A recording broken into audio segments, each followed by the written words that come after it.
This episode of Fuel for the Soul is powered by ASICS. Head over to asics.com and sign up for a one ASICS account. It's completely free, and when you sign up, you'll receive 10% off your first purchase. You'll also gain access to exclusive colorways on asics.com, free standard shipping, special birthday month discounts, and more.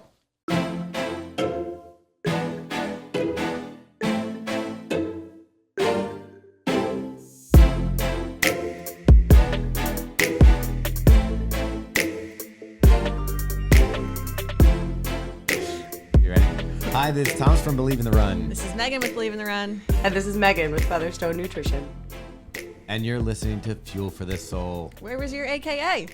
Oh, damn it. So out of practice. Say your name again. And this is Megan with Featherstone Nutrition. AKA the straw sipper, the New York Marathon dancer, the high five and high jumping feathers coming out of left field from nowhere. Wow. I like that we go from 0 to 60 with that every time. That's off the cuff. That was off the That's cuff. how you know. Yeah. We got real girl powered up in that like real high jump. In the, I gotta say, like, there's one photo from years ago where I was running a marathon for fun, because I was actually thinking back because I was watching you guys having so much fun, and I was like, did I ever have that much fun running a marathon?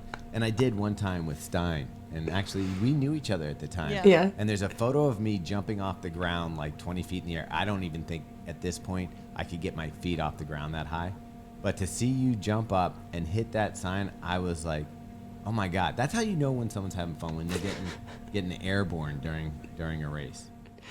I'm glad she happened to catch it, because we didn't have the GoPro on the whole time. But I saw that and I was like, oh, I'm going for it. And I looked over and I was like, oh, she got it. She got that one. Well, and I wasn't even sure I did, because, you know, there's a little bit of a delay when you hit the power button. And so, when I got home and uploaded all that content, I was like, yes, honey. There it is. So there that's it good.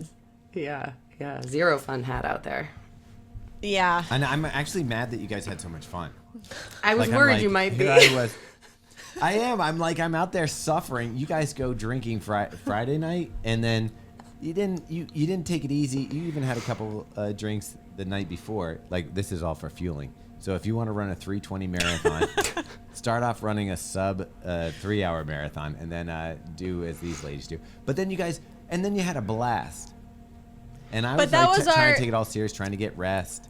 That was our number one goal, was to have fun, like the entire weekend, including the race. My number one goal was to have fun too. Oh no. But you know, that's the thing about race day, is like, you can prepare as best to your abilities with training, with nutrition, and like, you can just have a bad day, and it sucks because it all comes down to one day, and really everything has to align. It does, but you know, it's weird because I'm like saying to myself, if I have a really bad day, I'm running in the 340s, you know, somewhere around there. That's, in my mind, that's where I was thinking a bad day was going. I'm calling up Widefoot Jarrett the night before. Hey, if I feel good, I'm going to leave you, but if I don't feel good, you got to stay with me. As a true friend does. Fortuitous. Fortuitous. Yeah. Yeah, I know. I actually did feel... Just in case you don't know the marathon story, I finished about 2.5 hours behind the ladies. No, 2 hours. Less than 2 hours. Less than 2 hours. But that's you guys could, at your peak, you guys could run 2 marathons in the time I ran one. I don't know if I could do back to back though. I don't know. I'd have to tag off to Meg, and she could do the second one, which wouldn't be nearly as fun. Meg won't do 50 milers anymore. Yeah, that was a one and done situation. Yeah, for sure. Yeah. So I guess people want to know how you fueled. Yeah, let's talk about it. And then how you fueled for recovery. And then Megan, you're back doing runs. Like, how are you fueling those?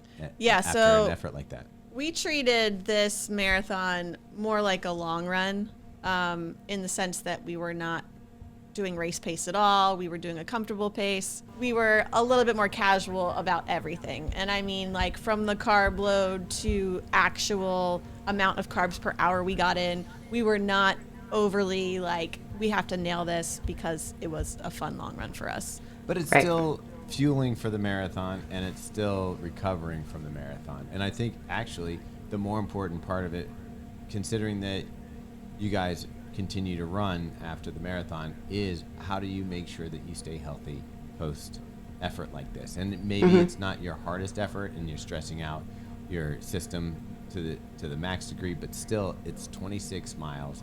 You guys weren't running what I would call, like, you made it look easy, but that can't be easy over 26.2 miles. It's still a long distance run, so it's still taking something from your body. Yeah, I mean, a marathon's never easy, right? Like, your legs don't really want to run that far. I don't know. I feel like I had some moments where I was like, I could be done now. And then I'd be like, get back in it. This is so fun. You know? I don't know that Meg had those feelings. Was it up Fifth Avenue? Oh, yeah. Always. Yeah. And Dude, then that final. That thing is a beast. It's hard. That was a part where I was like, we could be done now and I'd be cool with it. But then you get back into Central Park and people are going crazy and you have some downhills and it's like, this is amazing. I don't want it to end. And then it ends and you're like, okay, we can be done. Yeah. So we did carb load. Oh, I have to say, speaking of recovery, we talked about this in the last podcast, Megan. You were like, in my dream world, they would have a protein shake with 30 grams of carbs in your finisher bag on ice. It wasn't on ice, but we did have a Gatorade protein recovery shake in our finisher bag. Mm-hmm. And yeah, so you and I didn't even really want it at the end, but we chugged it because we knew that we needed to recover really fast. So it was perfect. Yeah, and it wasn't gross. It was fine. It was 30 grams of protein. There was pretzels, some salt, some carbs. They had adequate protein. Somebody who was a part of making the bags actually asked me if I approved, and I thanked them for the 30-gram protein shake. And, you know, so, I mean, I feel like all in all, it was a great recovery bag for after a marathon. Yeah, I agree. Okay, so let's tell everyone how we fueled this long run marathon that we did. I love it. We stuck with our typical Maurten gels. Mm-hmm. However, we planned to take 6, and you and I were both in the village, tucking them in all the places, and we left one on the table for the one that we would carry to the start and take, and both of us left it there.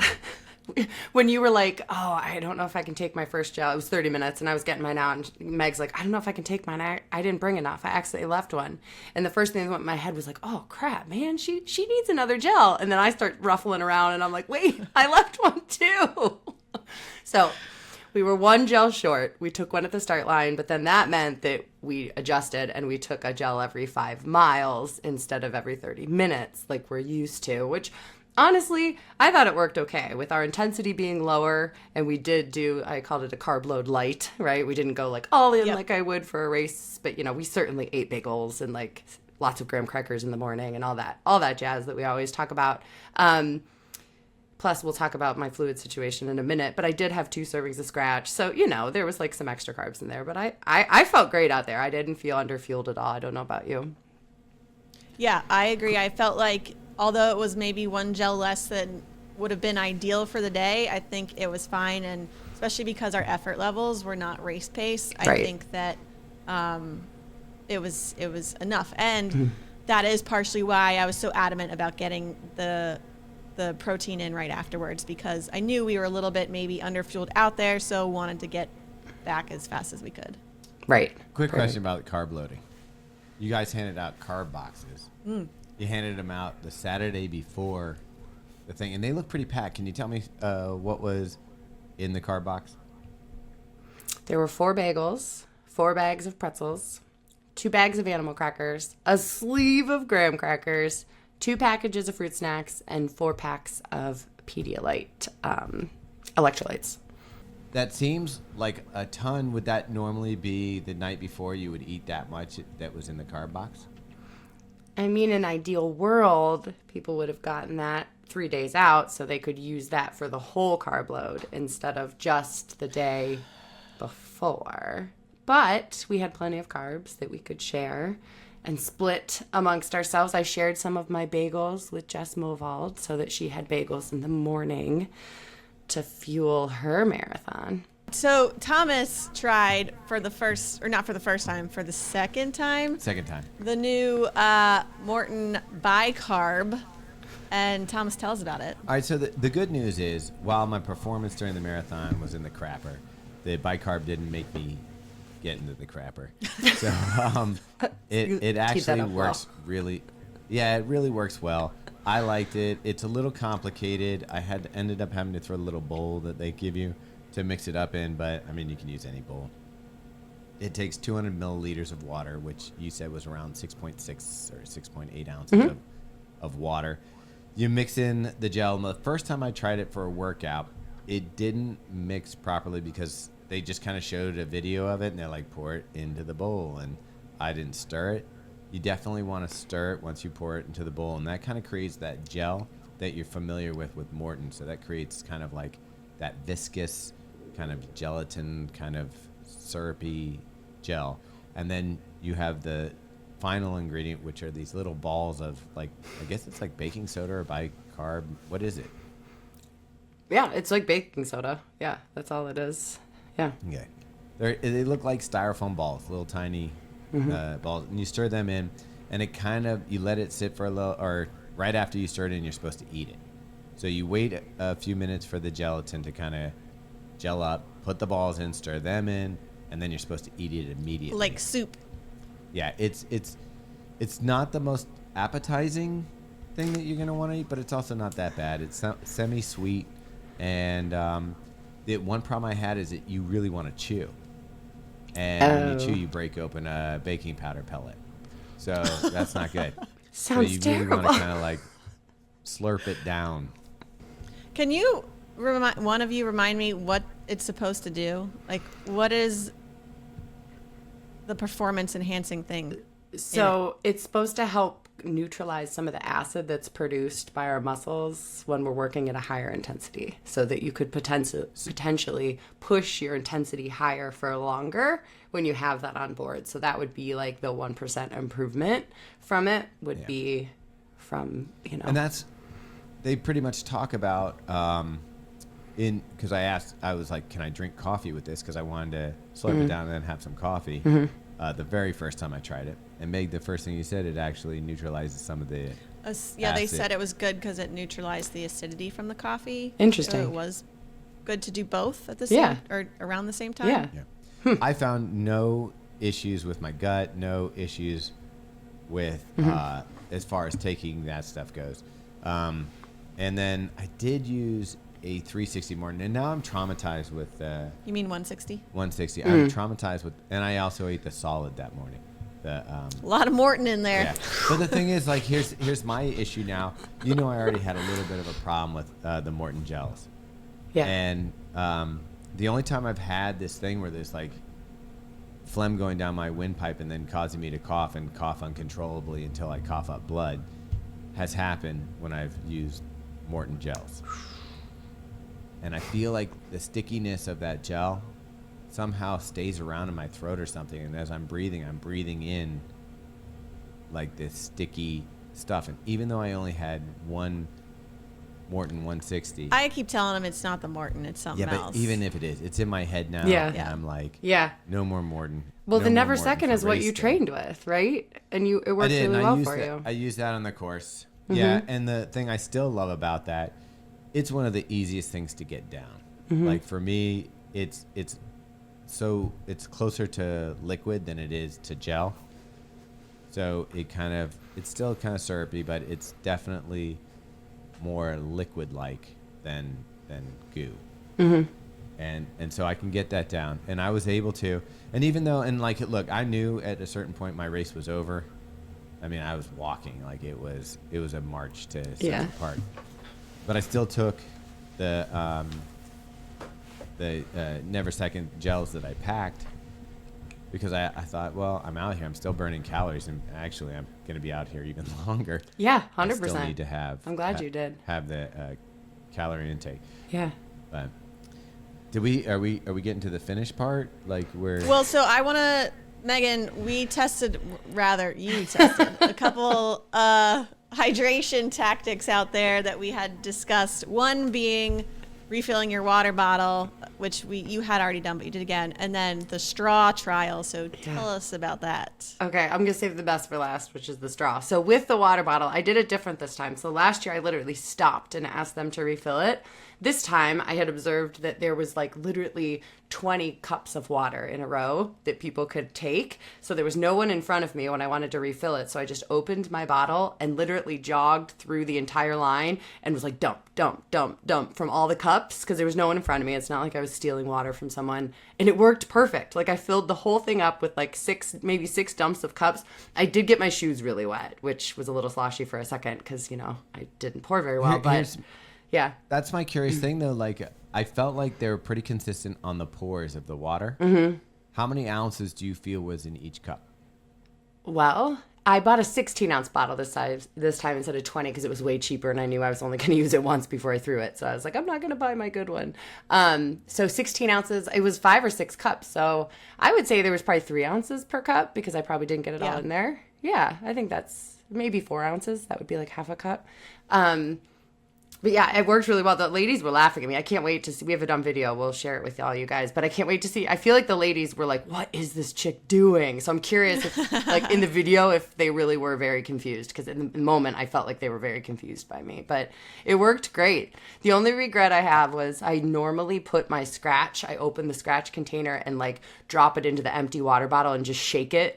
And this time I filled it with water first. So then the scratch blew everywhere when I opened it because I was trying to pour it from the top. Instead, I was covered in sticky. I think it was one of the bridges I did it on. And my hands were sticky. So I had to, get some water and wash those off real quick. But it worked great. I needed it. I needed a second bottle. Do you feel like you can, when you go to a water station and you have a volunteer, can you tell who's run a race before and who hasn't?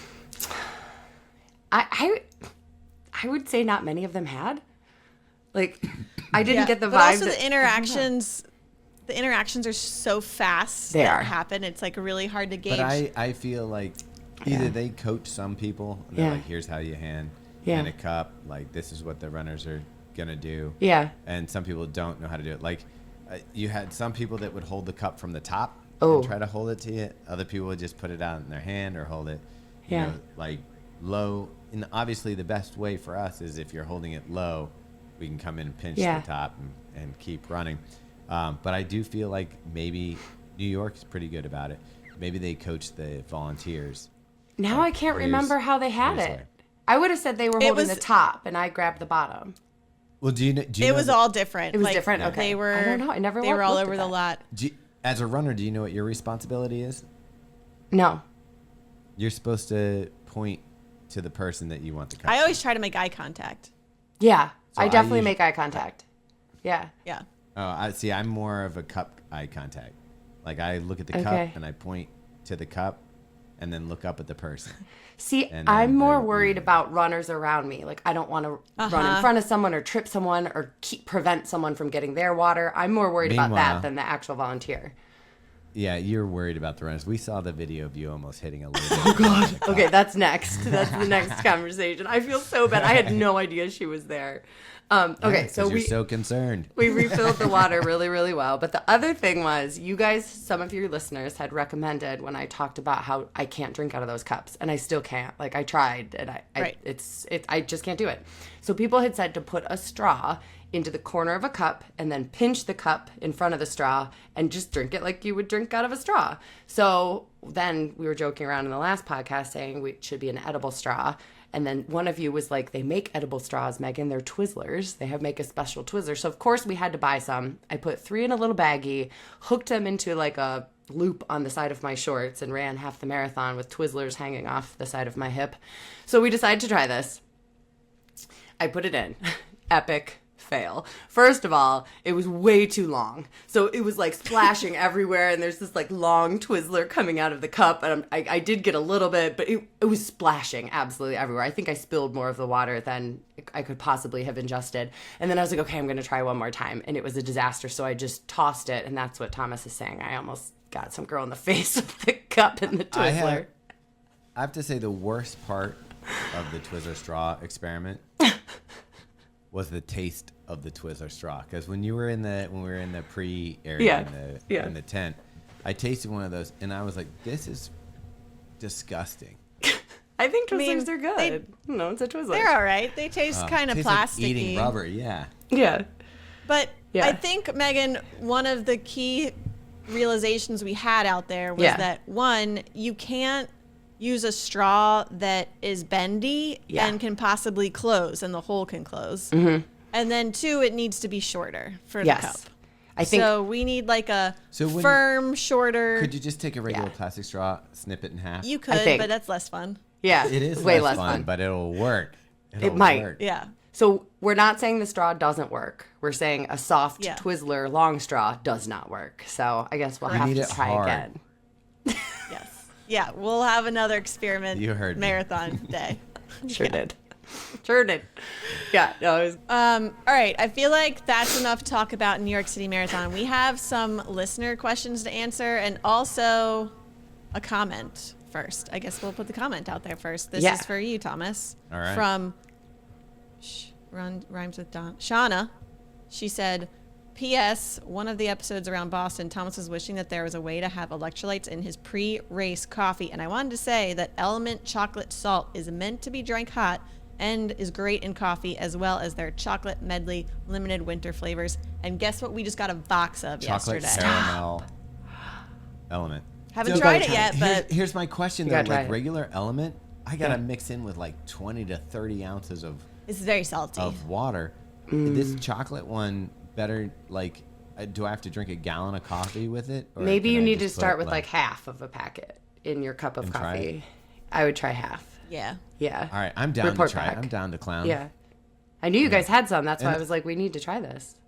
And we talked to that one guy who had electrolyte coffee. Mm-hmm. But yeah, I'm saying for race day, the element thing would work because you Yeah. could carry it with you. Yeah. Like we were in a tent. That would Yeah. have worked pre-tent. It's not gonna work like brewing my own Right.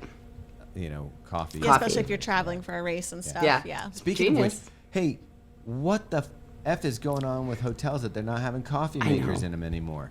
Not okay. This is ridiculous. Not Unheard okay. of. Like the last two hotels we stayed at, where were we? Was Chicago? During the Chicago. Chicago Marathon, no I bought a coffee, coffee maker maker. in the room.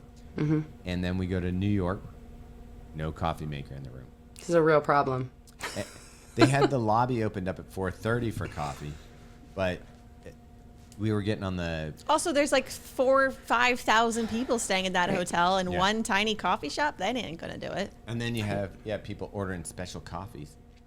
And I don't know about you guys, Jen? but like, I don't want to get dressed right away. I want to drink my coffee in my Right. pajamas. And I'm not sure Right. we're allowed to leave in our pajamas. I want to put a TV show on that's Right. like Just chill. this is And the lay new in cold bed, weather. sip the coffee. Yeah. Yeah. Yeah. Yeah. Read a newspaper if they still had those. That's right. Yeah. Scroll the gram. Yeah. Did you know I delivered newspapers when I was a kid? Makes sense. Living out there I in sure the did. Norman Rockwell land. Ohio. That's amazing. Were you good? Like, No. were people satisfied with their service? Well, we used to have certain No. places that each person needed their, like, you had to remember that so and so wants it on their porch and this person wants it somewhere else by their back door. So I did good at that, but I did not do good at weekends. Sometimes I would sleep in and not get my papers delivered on time, and then my brother would do it or my dad would do it. Wait, and how they old were like- you when you stopped doing it? I think I was in middle school, so like 12, 13. Yeah. Okay, that's Yeah. fair. Anyways. Think about all total the job digression. loss to that. Like, Right? that used to be the intro job for know. children of entrepreneurial skills. There you go. Okay, let's maybe answer a few questions here. Okay, this question is from Mark. He said, "How many carbs are expended per hour during a marathon? This will 2. provide perhaps a better idea as to how many gels are needed per hour." Okay, yeah, but we always hear it's 100 calories per mile.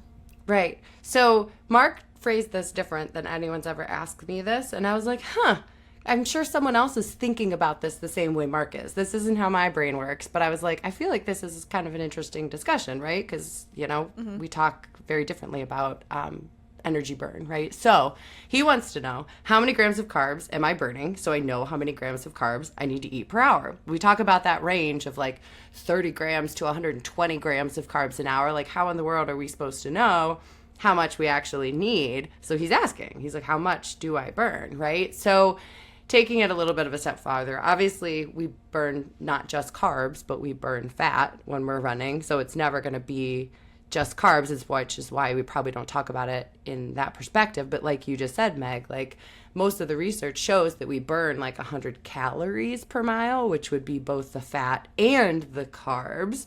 We know that professional runners are probably much more efficient and probably burn less than 100 calories per mile. But I wanted to find out a little bit more about that. So I found a really interesting research study that looked at both men and women, and then Caucasians, African Americans, and Asians is how they kind of grouped things by race to figure out like how many calories per mile are people burning. And for the most part, it was right around 100. Now, none of these were, professional runners or anything who might have adapted a little bit more. So across the board from this research study, like it was pretty clear, that it is, around 100 calories per mile. But the factors that Thomas was mentioning is what we burn is dependent on intensity. So if we're running the New York City Marathon like Thomas, we're burning more fat. If we're running it like someone who won the race, we're burning more carbohydrates. So a lot of it's going to depend on how hard we're actually running out there, what we burn. So, I'm so excited. So there's a benefit to the way that I ran the New York City Marathon. I should put this in my story on the gram. I burn more fat than you, bitches. So, assuming that someone is running at an intensity that is their fastest marathon pace for their fitness level, right? So that doesn't mean it's a certain time for everybody, but just for our specific selves, if we are running a marathon as fast as our fitness allows us, we're probably burning about 75% carbs per mile. So if we extrapolate that and do all the math, because I was actually very curious, that would mean that if Mark is running like 7 miles per hour and is very, casually burning 100 calories per mile, he's burning 131 grams of carbs per hour, which is way more than anyone can even take in, right? So again, this is just a little case study here. Lots of variables would change all of this, but I thought it was kind of cool to put that out there, right? So if we're saying we need 30 to 120 grams of carbs an hour, and someone running 7 miles per hour could potentially be burning over 130 grams of carbs an hour, like we're never able to take in as many grams of carbs as we're actually burning. I think I have an analogy for this. Yeah. Okay, you and Megan, you guys happen to be sports cars. Yeah. Burn very fast. You're gonna go fast. Now, I might be a Ford F-150. Not gonna reach the top speeds that you guys are gonna go. But to get to where we're going, I'm gonna have to put the pedal down as well. Mm-hmm. For the most part, we're both gonna burn gas, even though we're not going the same speed. So how far you get depends on how fast you're going and how much fuel is in the car. And it's going to run out eventually. Might run out really fast if you're really going like pedal to the metal. Mm-hmm. Same thing with the F-150. It's not going 200 miles per hour, but it's still moving, still burning that gas. And it's just going to be, that's how you would look at the rate of burn. Like, okay, the tank is still going to empty at a certain point. And it doesn't necessarily equate to how fast you're going. It's how fast your engine is burning, or how hot your engine is burning. Yeah. Right. And that work? Yeah, but unlike a car, I guess you could say we have different fuel tanks, right? We have fat, we have carbs, and then if we break down carbs, we have our glycogen stores, which is why we carb load, and then we have the gels we're taking and our blood sugar. So I guess you could even bucket it into 3 places that we're pulling those carbohydrates from. So all of this analogy of how many grams of carbs Mark is burning is just a really good reminder that we can never take in enough grams of carbohydrates per hour or per mile. We have to rely on those glycogen stores as well, which is why we push carb loading so hard around here, because at some point we're maxing out, right? We're burning more carbohydrates than our body can absorb per hour. We know that we can only bring in so many grams of carbs per hour into our GI system and, into our body.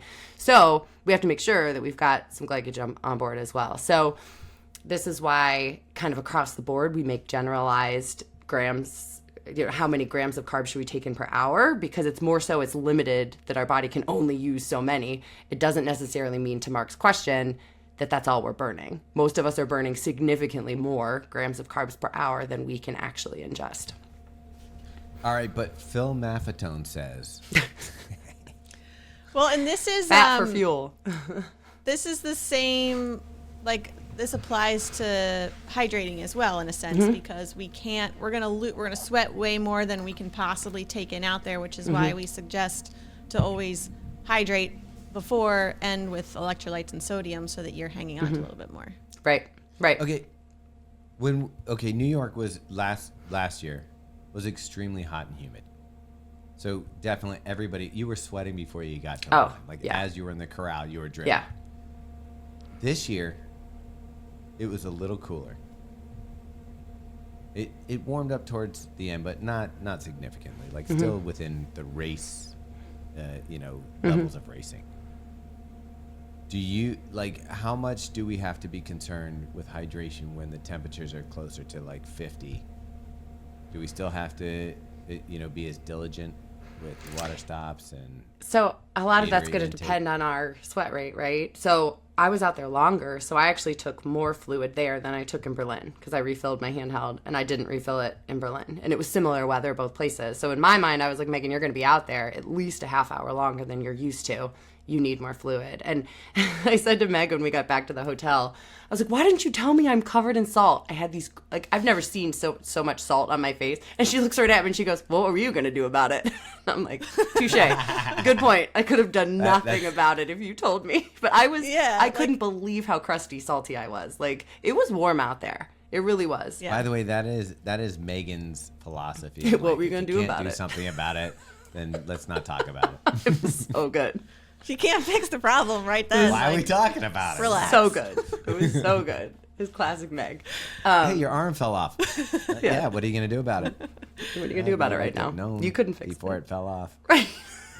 No, but then psychologically, if you're like, oh, geez, all this sodium loss, then maybe you go into panic mode, True. Everyone's just got to relax. True. That's very true. Everybody, actually, I got a... Keep your composure. Relax. I got a message from somebody I was just reading when we were having technical difficulties, and she only used body armor out there, which we've talked about has no sodium. And then she used water and just a couple sips of Gatorade on course. And she said she got really, really sick and almost didn't make it home on the subway. And she was wondering what it was. She said she was covered in salt, and 100% that's a symptom of too much fluid, not enough salt. She probably was starting to get some low sodium going on. She said she was dizzy. She thought she was going to throw up. She was disoriented. That means we need more salt. If you're covered with salt and you're not taking it in enough, you need more. Do you ever feel like you need to shake people? I said this 100 times. Eat a graham cracker. Take in some salt. Remember, you didn't think we'd have enough to talk about to make a nutrition podcast? We just have to keep talking about the same things so people listen. I didn't think neither of these podcasts I thought we'd ever have people listening. I'm like, I'll do it. Whatever. I got an hour. Let's do it. Let's do it. It was great because at your carb box thing, one of the ladies that came up clearly was excited to leave her kids in the care of her husband and was excited to be in the city. Aw. Yeah. But she's from New York, and she's like, I listen to your podcast. I love it because you guys don't bullshit. You get straight to the point. I don't have to do all the fluff. And she goes, you call people out. That's us. I love it that a New Yorker is like, all right, let's go, let's roll. We're their speed. Yeah, I love it. Okay, let's answer another question. This one is from Brandon in Boston. He said, hey guys, 5-time marathoner with a question on gels. I've used various brands, Goo, Honey Stinger, Maurten's for the last 2 marathons. Aside from my first marathon, NYC, I haven't, quote, bonked at all, but I never really feel a burst or jolt of energy when taking the gels. I assume they're working regardless since I'm feeling pretty good all the way through and have been able to PR each marathon, most recently 3:44:34 in Berlin. Miss seeing you, feathers. Am I doing something wrong? Thanks and love the podcasts. Brandon. So I like this because I hear this all the time, and especially from clients that I work with. They're like, I hear you guys on the podcast talk about how you feel when you've taken a gel, and I don't feel that. Am I doing something wrong? So I think some of us are going to feel, quote unquote, taking a gel differently.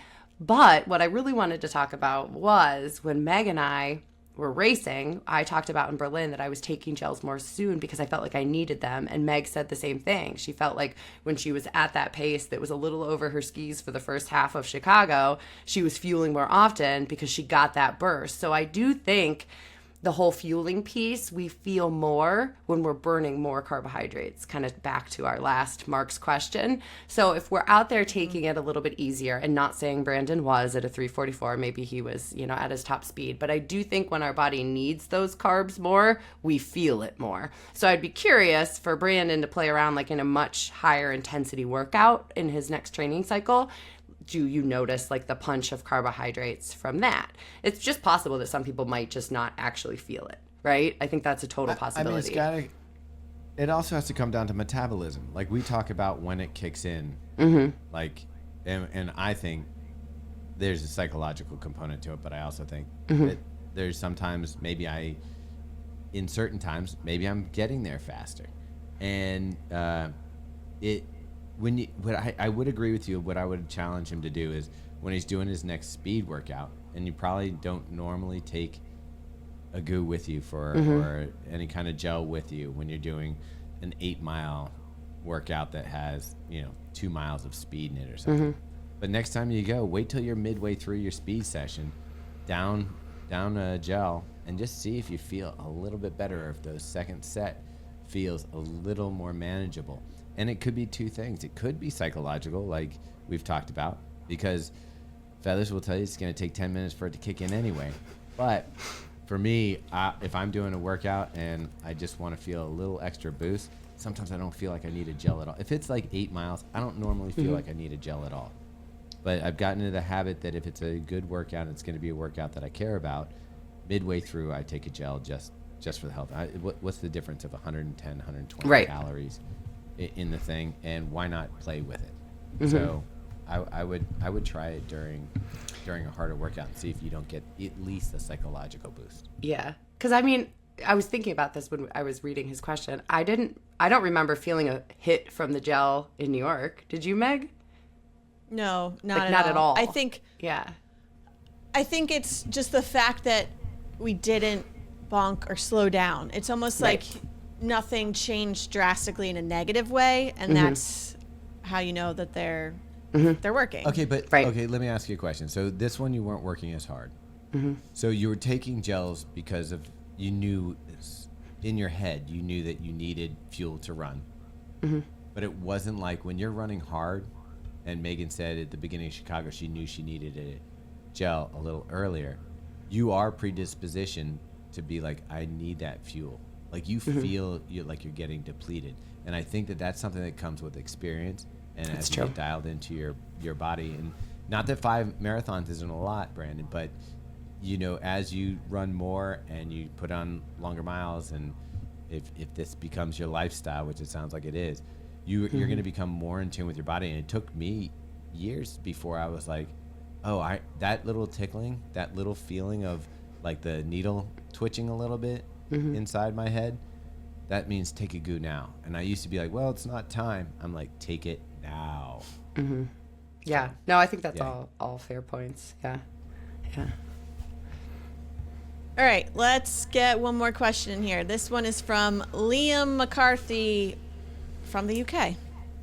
He said, hello, I'm a longtime fan of the show, coming to it from BITR and The Drop. My wife and I really enjoyed meeting the whole team in Boston. Can't wait for more of the same in New York, 1 week out at the time of writing. Living in the UK, I have always used science and sport. But from listening to you and running 2 U.S. majors so far, Boston, Chicago, I noticed that Maurten is the fuel of choice. However, I wondered what you thought about SIS products, particularly the electrolyte gel. These enable a good amount of sodium and carbohydrate on the go and are perfect texture. I noticed that these are the supplier at New York, which is so good to see since they're the biggest company in the UK by far. If you hadn't tried it, maybe you could there. I use the Hydro tablets for sodium, Go Energy and Go electrolyte powder for drinking, Protein 20 bars for recovery, and Beta Fuel for long and high intensity efforts. 80 grams of carbs per serving. I love what you're doing and can't wait to hear what you think of these products, which in my view look a better proposition than Maurten. Maybe an unpopular opinion. Good luck for the race to all of the team. Liam. So I don't think any of us use SIS. I've tried one of them before, not this time, but it is. I think the big thing here is we have different products available to us in different countries. So I work with people all over the place, and it is really hard sometimes in other countries to find something that works for somebody because it's like things that I'm not familiar with. So we have to look it up. And what do I look for? I look for sodium, carbs, and then just kind of the ingredient list to make sure there's nothing funky added to it, because we've seen that sometimes. But what I did notice about SIS is they have a ton of different products. So if we're keeping in line with kind of our message here that we need to make sure we're getting enough sodium, we're getting enough carbs, we're getting enough fluid, their stuff varies a ton. So none of their products are quote unquote high in sodium. So even their electrolyte gels only have 100 milligrams of sodium, which we've talked about on here that high sodium gels are 200 milligrams per gel. So some of their stuff has no sodium. Some of it has 100 milligrams of sodium. And then, in my opinion, it looks like a lot of their products do kind of mimic some of the Maurten products. Like they have that 80-gram drink that has the maltodextrin and the fructose, which is exactly what the Maurten 320 is. It's just that SIS's is flavored instead of unflavored. So I do see a lot of similarities between the two companies as far as some of the products that they offer. There are some things that I don't love about some of the SIS products. So their Go gels all have artificial sweeteners in them, which I find very odd because we don't need artificial sweeteners. We need carbs. So it's obviously there for a flavor piece, but I have a lot of people with sensitive stomachs, so I'm not going to recommend something that has artificial sweeteners while they're running because that can potentially upset things, a little bit further.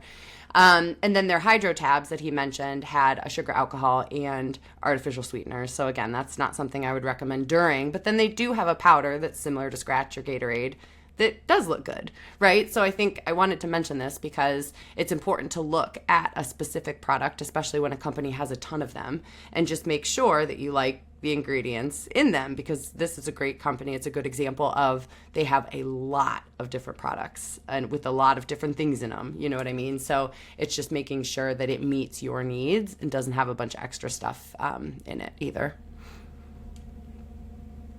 So yeah, I mean, it's like he's asking why we're using Maurten when there's this potential other product, but at the end of the day, it comes down to personal preference. Right. And I don't know, I remember somebody, I feel like maybe Brandon grabbed one of these before, maybe the Bronx 10 miler, and he squeezed it and it was like white instead of clear. And I noticed, did you notice on the ground in New York City, there was like white gels coming out of, so I'm like, why is it white? And I don't know. I just, I was kind of creeped out. You got something to say, T?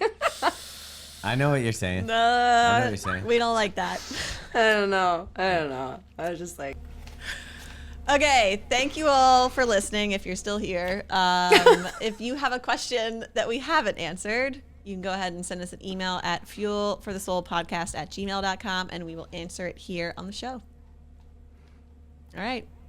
Bye. Can I say something different, or you gotta go with it? Bye. You gotta do the regular. Do whatever. Broccoli and onions. Yeah. Soup and nuts. All That's right. it? No, peas and carrots, people. Enjoy your day. Have a good one. Oh, Lord.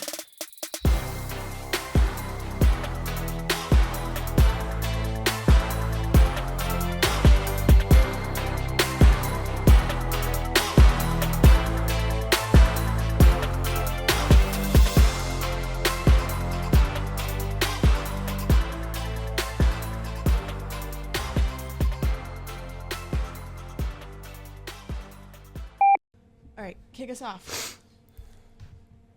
What do I say? Your name. No. Thomas Newberger. Come on. Okay. Megan, are you still there? You're frozen. What is happening? Megan. That's gonna get cut out. Yeah. That got cut. Sure is. It's a sack of. Oh my God. Didn't it look like that though? Did you see it? It did. I saw. I didn't I want to was step like- in it. I was like, "What's going on?" And it was in the Yeah. area where there was a lot of. Yeah. Wait, do you ever wonder if somebody tampers with your lotion or like your shampoo and there's the big jugs in the hotel rooms? I'm like, what if Yeah. somebody puts Oh something my in God! those? Now I'm going to. Oh shit! I never Sorry. thought of that. I That ones ruined are it. Weird. Yeah. Oh my God! I never I'm thought sorry. of that. I I just ruined something for you. Like, I'm never going to be able to shower again. That's scarier than Psycho. And now I'm sitting here alone, just talking to my mic. But I love you guys. Mwah. Just wait for you to come back. It's a one-woman podcast show.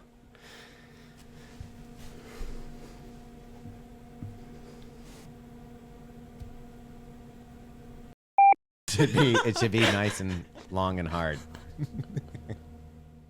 Thanks, Thomas. Yeah. We need outtakes.